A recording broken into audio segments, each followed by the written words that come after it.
Bonjour et bienvenue dans un nouvel épisode d'Academic Chat, votre émission dédiée à l'exploration des concepts académiques et des thématiques liées aux disciplines enseignées à la faculté de gouvernance, sciences économiques et sociales. Les tarifs douaniers annoncés par l'administration Trump ont marqué un tournant important dans les relations commerciales internationales, en visant directement la Chine et en exerçant une forte pression sur des partenaires comme l'Union européenne. Washington relance une approche commerciale agressive aux effets potentiellement majeurs. Qu'est-ce que cette nouvelle politique tarifaire nous dit des priorités économiques de Donald Trump et quelles en sont les conséquences pour les grandes puissances comme la Chine et l'Union européenne?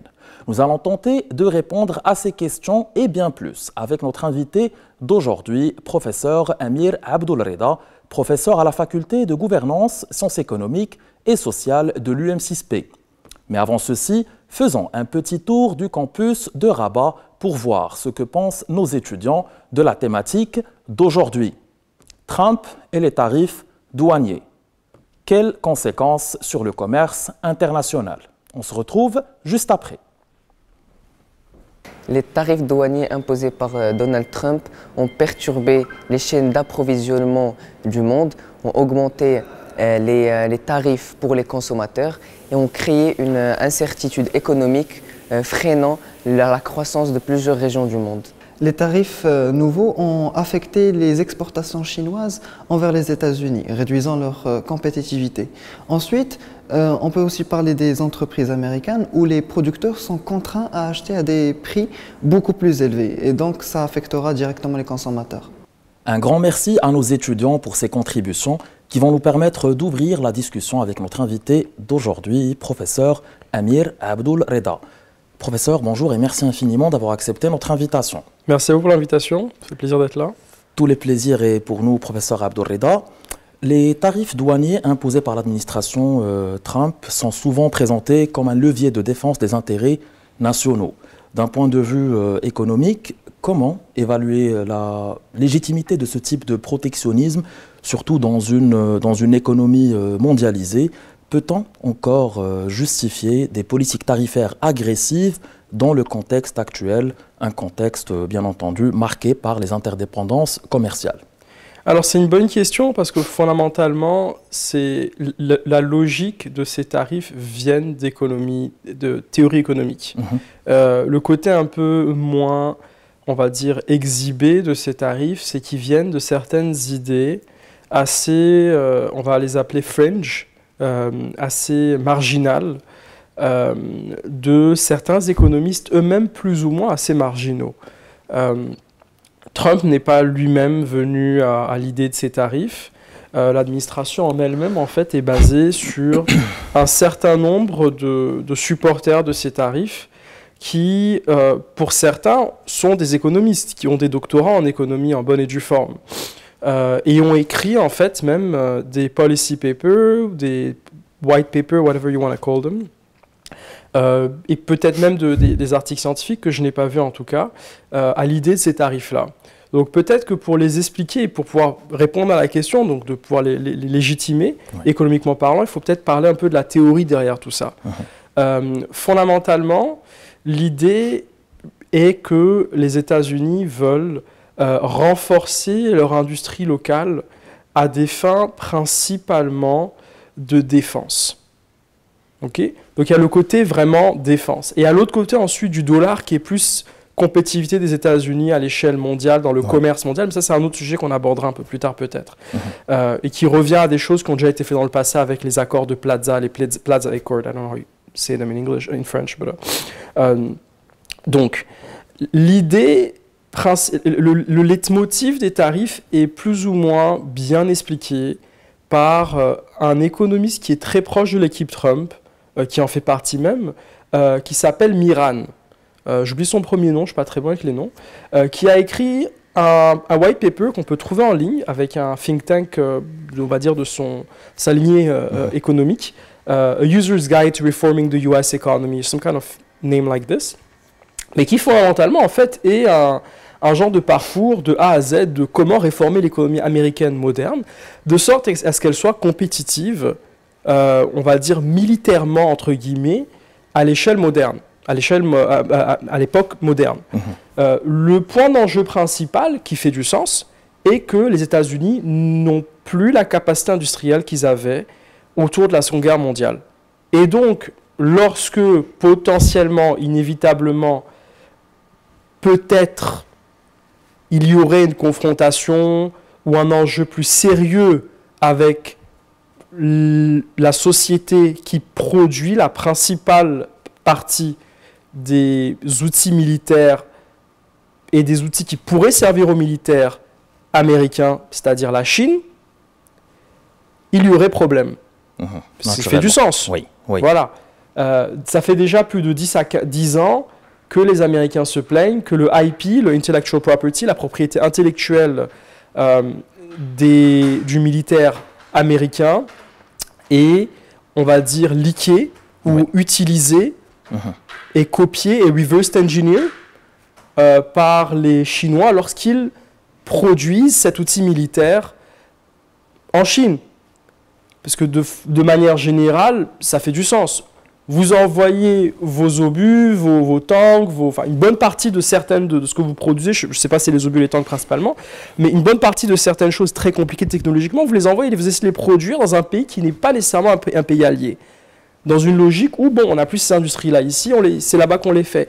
Oui. Et ce IP-là se fait leaker, il se fait leaker fondamentalement, et on voit ces mêmes technologies implémentées, introduites et même développées encore mieux par l'armée chinoise. Donc là, directement, il y a une sonnette d'alarme. Peut-être que ça, il faut faire attention.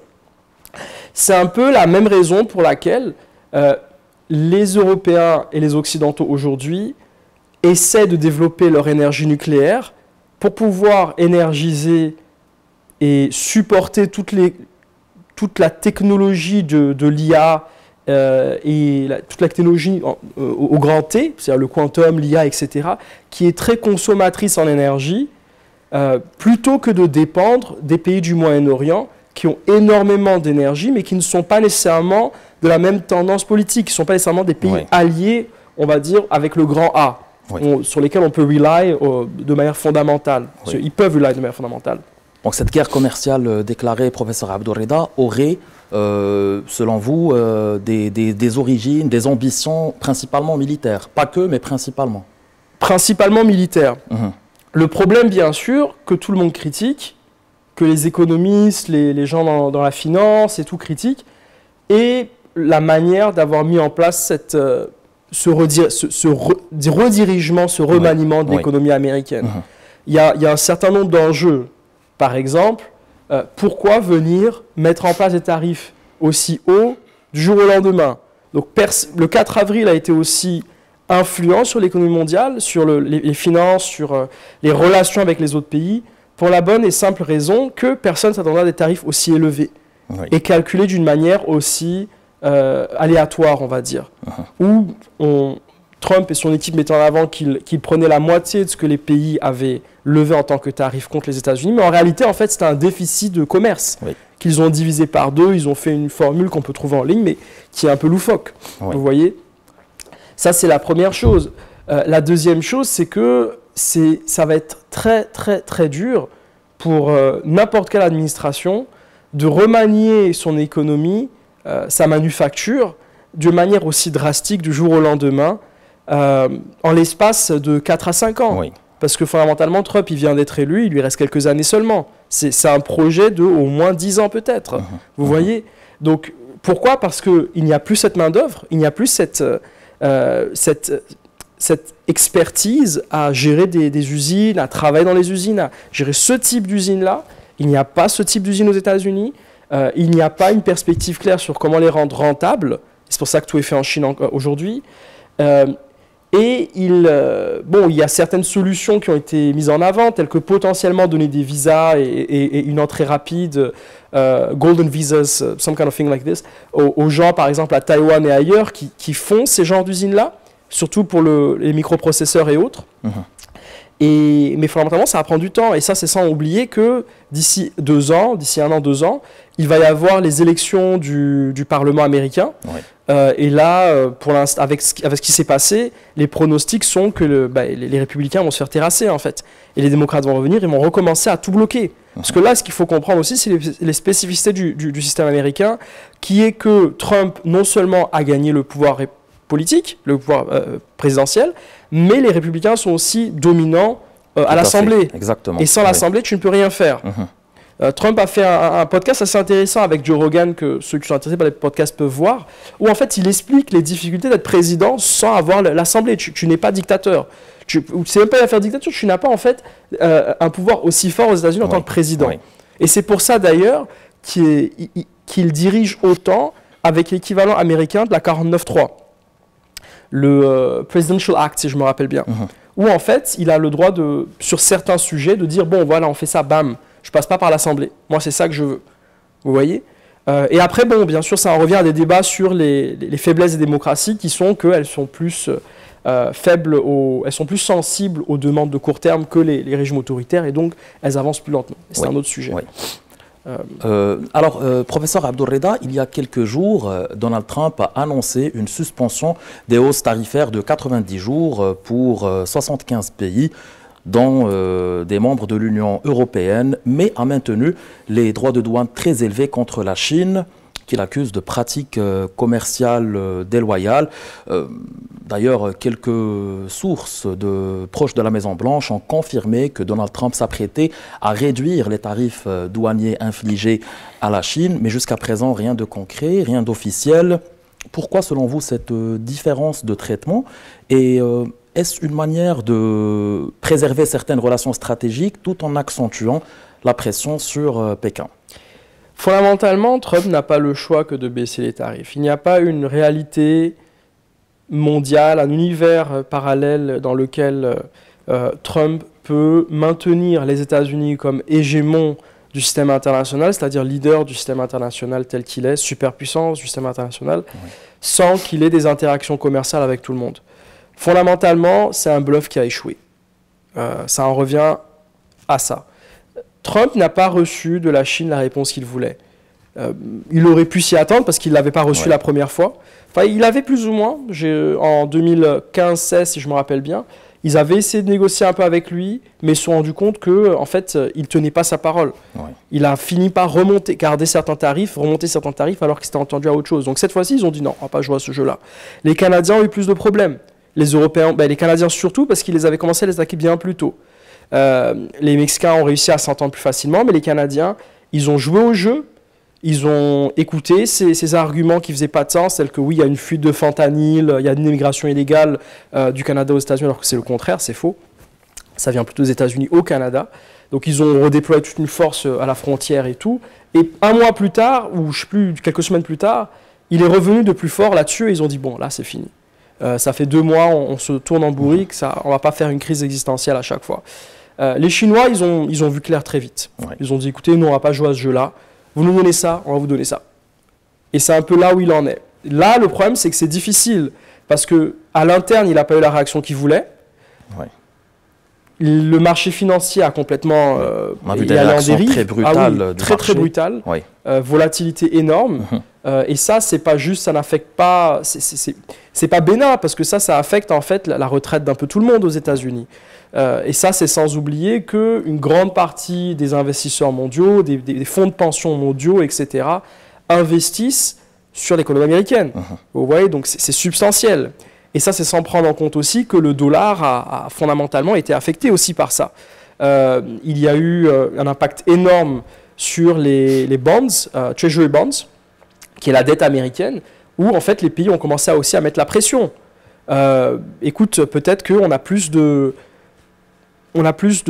cartes entre nos mains que ce à quoi tu t'attends. On va dumper le dollar. Et là, ça va être sérieux. Vous voyez ? Il y a des rumeurs que les Canadiens, les Japonais, les Chinois, les Européens ont commencé à dumper ces Treasury bonds-là pour mettre un peu la pression sur Trump. Si vous faites attention, il n'est plus en train d'attaquer le Canada récemment. Il s'est calmé aussi un petit peu sur l'Europe. Vous voyez ? Donc la rhétorique a changé. Ça risque de le discréditer en tout cas. Écoutez, il est déjà plus ou moins très discrédité. tous ceux qui ont voté pour lui ne s'attendaient pas à ce qu'il fasse une chose pareille. Par rapport déjà aux déportations, il y a énormément de populations, on va dire, d'origine mexicaine aux États-Unis, qui ont voté pour, d'origine immigrante aux États-Unis, qui ont voté pour lui et qui se retrouvent en fait avec des membres de la famille qui ont été déportés de manière très compliquée. On a tous vu un peu les histoires de un époux costaricain, mais guatémaltèque, quelque chose de ce genre, qui a été déporté du jour au lendemain par erreur. Et là, pour les faire revenir, c'est compliqué. Par rapport au monde de la finance, c'est un problème fondamental. Ils ne savent plus sur quel pied danser avec lui. De manière à ce que, en fait, il y a des rumeurs que Trump commence à être un peu plus sensible maintenant au marché financier. Il est venu et il a tout déroulé d'une manière extrêmement brusque, sans aucun calcul. Peut-être parce qu'il était tellement isolé du sentiment public, parce qu'il s'est entouré un peu de yes men. Il s'est entouré de gens qui lui disent juste oui à tout, J.D. Vance, Bessent, etc. Et de gens qui ont une idéologie, encore une fois, très extrémiste, très particulière sur l'économie.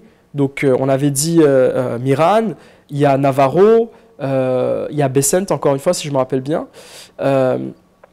Certains d'entre eux qui ont clashé avec des membres de l'administration qui viennent plus du monde commercial, tels que Elon Musk, qui a traité de Navarro d'un idiot, quelque chose du genre, il y a quelques semaines, autour des tarifs, parce que fondamentalement, c'est une genre de unholy alliance, on va dire, entre certains oligarques, Elon Musk et compagnie, et certains, on va dire, extrémistes idéologiques du monde de la droite américaine, du monde de l'économie, etc. Oui. Vous voyez Oui.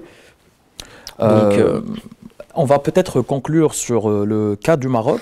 Le Maroc a été relativement épargné par les nouvelles mesures douanières de Donald Trump avec un taux, je le rappelle, de 10%. Peut-on y voir une opportunité pour renforcer notre compétitivité peut-être sur certains marchés, notamment agricoles ou industriels?